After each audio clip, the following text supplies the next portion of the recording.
चलिए आज हम बहुत इंपॉर्टेंट लॉन्ग क्वेश्चन के बारे में डिस्कस करेंगे, वो है टाइप्स ऑफ फैमिली। ठीक है, ये बार बार पूछे जाने वाले सवालों में से है, तो आप जरूर इसको ध्यान देना। ठीक है, ये 5 to 10 मार्क्स के क्वेश्चंस में बार बार हर एक यूनिवर्सिटीज में पूछा जाता है। ठीक है, तो अगर आप देखेंगे तो टाइप ऑफ फैमिली जो है वो 8 तरह के होते हैं। देखिए, पहला है बर्थ, जन्म के आधार पर। मैरिज मतलब विवाह के आधार पर। ठीक है, निवास मतलब रेसिडेंस के आधार पर। एंसेस्ट्री मतलब वंश के आधार पर, है ना। और नेचर ऑफ रिलेशनशिप संबंधों के आधार पर। ऑथोरिटी अधिकार के आधार पर। और यहाँ पे साइज मतलब आकार के आधार पर। और यहाँ पे स्ट्रक्चर मतलब संरचना के आधार पर हम टाइप ऑफ फैमिली यहाँ पे अलग अलग तरीके से देख सकते हैं। चलिए एक एक करके हम डिस्कस करते हैं। देखो बहुत इजी है। पहला है आपका बेस्ड ऑन बर्थ। जन्म के आधार पर जो है ये दो तरीके का हो सकता है, फैमिली ऑफ ओरिएंटेशन और फैमिली ऑफ प्रोक्रिएशन। याद रखना, ओरिएंटेशन मतलब मूल परिवार जहां पे आपका जन्म हुआ है, और फैमिली ऑफ प्रोक्रिएशन मतलब जब आपने शादी किया, आपका बच्चा हुआ, तो आपसे जो परिवार स्टार्ट हुआ है उसको हम बोलेंगे फैमिली ऑफ प्रोक्रिएशन, प्रजनन परिवार जिसको आप बोलते हो। ठीक है, नेक्स्ट है हमारा यहाँ पे बेस्ड ऑन मैरिज। विवाह के आधार पर हम इनको तीन तरीके से डिवाइड कर सकते हैं परिवार को। मोनोगेमस मतलब एक पत्नी या एक पति विवाह वाला फैमिली। पोलीगिनस मतलब बहुपत्नी विवाह वाला बोल सकते हो फैमिली। और यहाँ पे पोलीएंड्रस बहुपति विवाह वाला फैमिली, है ना। तो एक तरीके से अगर आप देखेंगे फैमिली में अगर बहुपति है तो आप बोल सकते हो पोलीएंड्रस फैमिली। बहुपत्नियां हैं तो पोलीगिनस फैमिली। और मोनोगेमस मतलब मोनो मतलब आपको समझ में आ रहा, एक पत्नी या एक पति विवाह वाला फैमिली।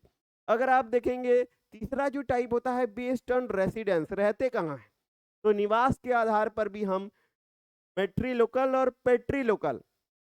मैट्रिलोकल मतलब मातृ निवास, शादी के बाद अगर जो है माँ के घर में है तो मैट्रिलोकल। और पेट्रिलोकल मतलब पितृ निवास, ऐसे भी हो सकता है। ठीक है, आगे बढ़ते हैं।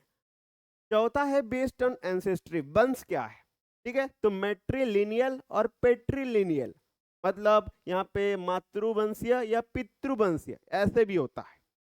ठीक है, मतलब आपका परिवार मातृवंशीय है या पितृवंशीय, ये भी बहुत इंपॉर्टेंट क्लासिफिकेशन है।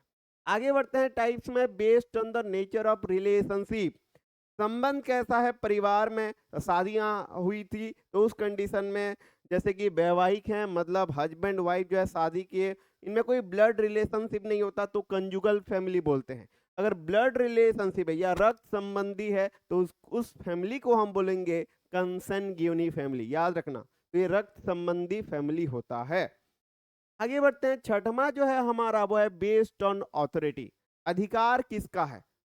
अगर मदर का है तो मैट्रियार्चल फैमिली। अगर पिता का है तो पेट्रियार्चल फैमिली, है ना, मातृसत्ता या पितृसत्ता, है ना। तो जहाँ पे मतलब परिवार में जिसका बोलबाल है, मैट्रिल मतलब माँ का सुनवाई होती है, माँ का सत्ता पक्ष मतलब मातृसत्ता या मैट्रियार्चल। और पेट्रियार्चल मतलब आप समझ रहे हो, जो परिवार में जो पति जो हेड होते हैं, है ना, उस या जो वो पिताजी हेड होते हैं तो उसको हम बोलेंगे पेट्रियार्चल फैमिली।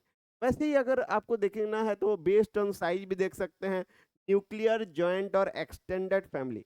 न्यूक्लियर फैमिली आपको समझ में आ रहा है जहाँ पे हस्बैंड वाइफ और उनके दो बच्चे होते हैं, न्यूक्लियर या एकल परिवार। जॉइंट फैमिली मतलब संयुक्त परिवार, है ना। संयुक्त परिवार में जो मल्टी जनरेशन के फैमिली होते हैं। एक्सटेंडेड परिवार में भी जो है बहुत सारे जनरेशन के फैमिली। ठीक है, आगे बढ़ते हैं। नेक्स्ट है बेस्ड ऑन स्ट्रक्चर, संरचना के आधार पर आप जो सिंगल पेरेंट्स फैमिली और चाइल्डलेस फैमिली भी कर सकते हो। सिंगल पेरेंट्स फैमिली मतलब एकल अभिभावक परिवार, है ना। और चाइल्डलेस फैमिली मतलब जिनका संतानहीन फैमिली अगर होता है, परिवार अगर संतानहीन है तो उसको हम बोलेंगे चाइल्डलेस फैमिली। तो ये 8 तरह के बोल सकते हो टाइप्स ऑफ फैमिली है। ये बार बार पूछा जाता है तो इसको जरूर याद रखें।